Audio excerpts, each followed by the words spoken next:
আপনার দেশে আয়াতটা আছে কিনা জানি না। সূরা সাদের 42 নম্বর আয়াত। হামেশা ভুল যদি ধরতে পারো এক এক ভুলি 1 লাখ টাকা দিব। উরকু তুমি নিজে লেখা। আল্লাহ বলেন আইয়ুব রে তুমি শিগগিরই তোমার পাও জমিনে আঘাত করো। হাজা এটা বসালাইয়াছিল আমি ধুইয়া দেব বাড়ি দেব আশারাত। আমি ঠান্ডা পানি দিয়া আমি তোমাকে ধুইয়া 18 বছরের আমি কুষ্ঠে বেদি পরিষ্কার করে দেব।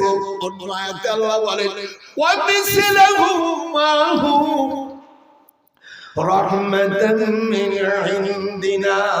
সূরা আম্বিয়া ওয়া মিসলাহুম চলে চলে অমিসিনাহুম এটা চলে অমিস হাত লটো না কেন অমিসিনাহুম মাহু রাহমাতাম মিন ইনদিনা ওয়া যিকরা লিল আবিদিন।